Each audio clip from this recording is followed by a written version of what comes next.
नमस्कार, स्वागत है आपका प्रोफेशनल एस्ट्रोलॉजी पर। मैं यशराज तिवारी आज आप सभी के सम्मुख उपस्थित हुआ हूं नवंबर 2024 के मासिक राशिफल को लेकर।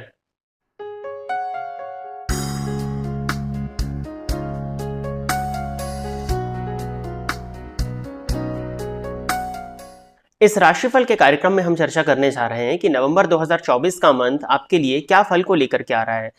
साथ ही साथ हम ये जानेंगे कि इस मंथ में आपको क्या उपाय करने चाहिए, जिन उपायों को करके आप अपने इस मंथ को और श्रेष्ठ बना सकें। इस राशिफल के कार्यक्रम में हम चर्चा करेंगे कि आपका स्वास्थ्य इस मंथ में कैसा रहने वाला है, आपकी ओवरऑल फाइनेंशियल कंडीशन इस मंथ में कैसे रहने वाली है, आपके करियर वाइज ग्रोथ इस मंथ में क्या होने वाली है, नौकरी पेशा यदि आप हैं, व्यवसाय यदि आप करते हैं तो इस मंथ में इनमें क्या परिवर्तन आने वाला है। साथ ही साथ आपके लव लाइफ के विषय में हम चर्चा करेंगे, आपके मैरिड लाइफ के विषय में हम चर्चा करेंगे और भी जीवन के कुछ पहलू जो कि आपकी गोचर कुंडली की ग्रह स्थिति प्रदर्शित करेगी उस विषय पर भी हम चर्चा करने जा रहे हैं। इस राशिफल के कार्यक्रम को आप अपनी जन्म राशि या चंद्र राशि के आधार पर ही देखिए। आपकी जन्म कुंडली में चंद्रमा जिस राशि में बैठे हैं वही आपकी चंद्र राशि है।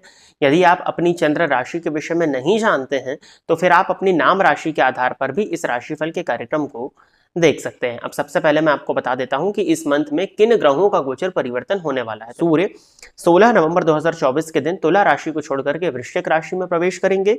साथ ही साथ शुक्र वृश्चिक राशि को छोड़कर के 7 नवंबर 2024 के दिन धनु राशि में प्रवेश करने जा रहे हैं। तो इन्हीं ग्रहों की स्थिति के आधार पर बाकी ग्रहों की स्थिति आपको वर्तमान समय में स्क्रीन पर देखने में मिल जाएगी।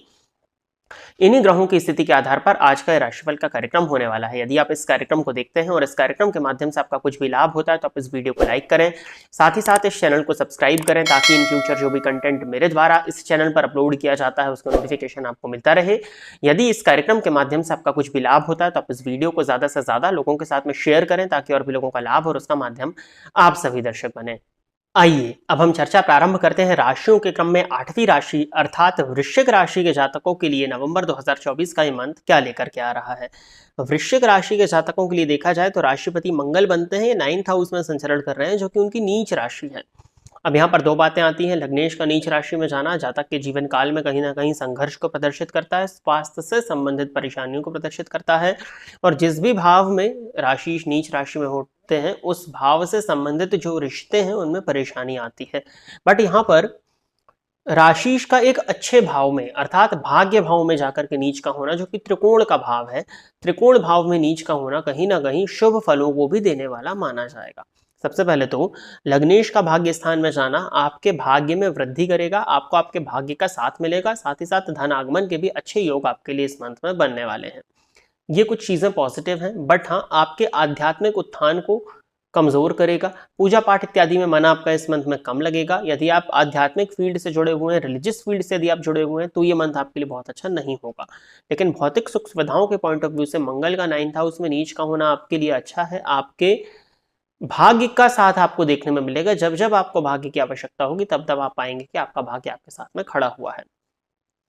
कमीशन बेस्ड जो लोग काम करते थे उनके लिए मंथ काफी अच्छा होने वाला है। मेडिकल की फील्ड से जो लोग जुड़े हुए हैं उनके लिए मंथ काफी अच्छा होने वाला है। ईंट इत्यादि का व्यापार यदि आपका है, कंस्ट्रक्शन की फील्ड से यदि आप जुड़े हुए हैं तो भी मंथ आपके लिए अच्छा होता हुआ दिखाई दे रहा है। इनकम ओवरऑल आपके लिए इस मंथ में अच्छी रहेगी। मंगल नवम भाव में बैठ करके 12वें भाव पर अपनी दृष्टि डालेंगे। वैसे तो वो लग्नेश है लेकिन उसके बाद भी कुछ हद तक धन की जो व्यय की गति है वो बढ़ सकती है, लेकिन ओवरऑल धन का जो व्यय होगा वो अच्छी ही जगहों पर होगा।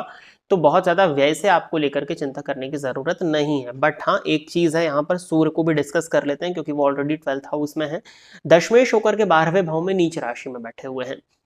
आप अपने अहंकार को पोषित करने के लिए अपने धन को फिजूल में व्यय कर सकते हैं, ये एक परेशानी है। यहाँ पर आपका धन जो है वो गलत जगह पर व्यय हो सकता है।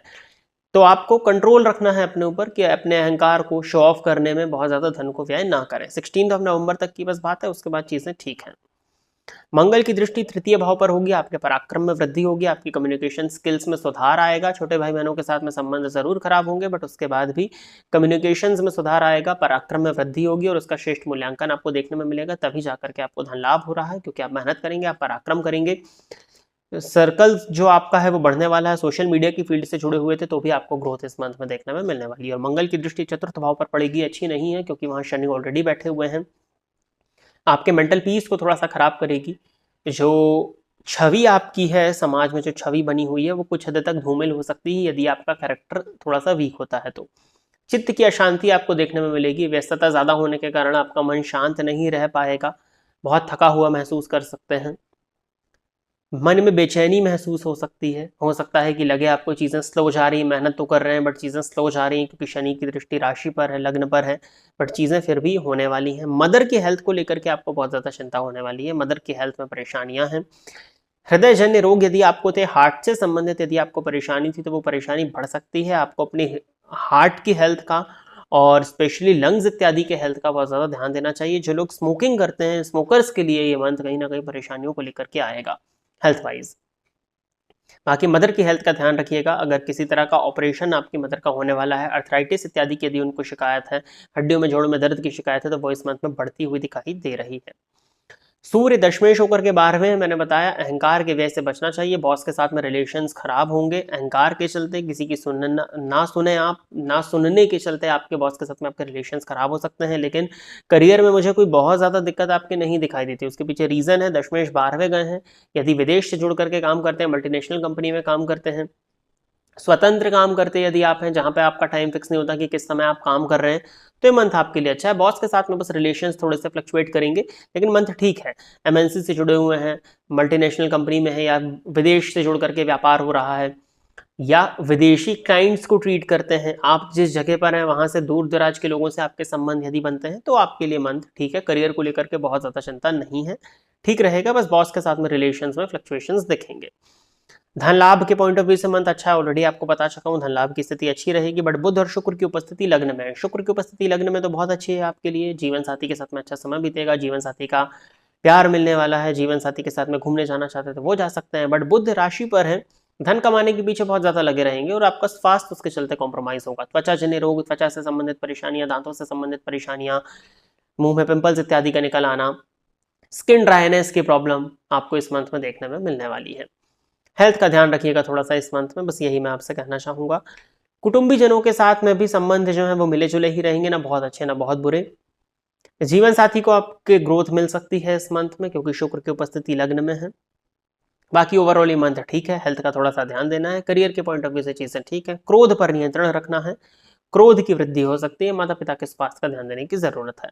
लव लाइफ के पॉइंट ऑफ व्यू से राहु 5th हाउस में बैठे हुए हैं और पंचमपति सप्तम में है, शुक्र की दृष्टि से दृष्ट है। कहीं ना कहीं लव रिलेशनशिप में जो परेशानी थी उसमें कमी ही आएगी, और अपने रिलेशनशिप को यदि मैरिज में कन्वर्ट करना चाहते थे तो आप एक स्टेप आगे बढ़ सकते हैं। संतान को लेकर के यदि किसी प्रकार की चिंता थी तो उस चिंता में भी मैं कमी आते हुए इस मंथ में देखता हूँ। शिक्षा के पॉइंट ऑफ व्यू से भी मंथ आपके लिए ओवरऑल ठीक ही है, ना बहुत अच्छा है ना बहुत ज़्यादा। कंसंट्रेशन लेवल्स थोड़े से कमज़ोर रहेंगे, बट 16 नवंबर के बाद में कंसंट्रेट भी आप कर पाएंगे। उपाय के तौर पर सूर्य को जल दीजिए, नित्य आदित्य हृदय स्तोत्र का पाठ करना और नित्य बजरंग बाण का एक पाठ करना आपके लिए इस मंथ में काफी बेनिफिशियल है। विष्णु भगवान के मंदिर में जाकर के गुरुवार के दिन दर्शन करना आपके लिए इस मंथ में अच्छा होगा। तो प्रिय दर्शकों, ये था वृश्चिक राशि के जातकों के लिए नवंबर 2024 का राशिफल। आशा करता हूं कि वृश्चिक राशि के जातक मेरे द्वारा बताए गए इस राशिफल के कार्यक्रम से संतुष्ट होंगे। यदि आप इस कार्यक्रम को देखते हैं और इस कार्यक्रम के माध्यम से आपका कुछ भी लाभ होता है तो आप इस वीडियो को लाइक करें, साथ ही साथ इस चैनल को सब्सक्राइब करें, ताकि इन फ्यूचर जो भी कंटेंट मेरे द्वारा इस चैनल पर अपलोड किया जाता है उसका नोटिफिकेशन आपको मिलता रहे। यदि इस कार्यक्रम के माध्यम से आपका कुछ भी लाभ होता है तो आप इस वीडियो को ज़्यादा से ज़्यादा लोगों के साथ में शेयर करें, ताकि और भी लोगों का लाभ हो और उसका माध्यम आप सभी दर्शक बने। आज के इस कार्यक्रम में बस इतना ही रखते हैं। नमस्कार।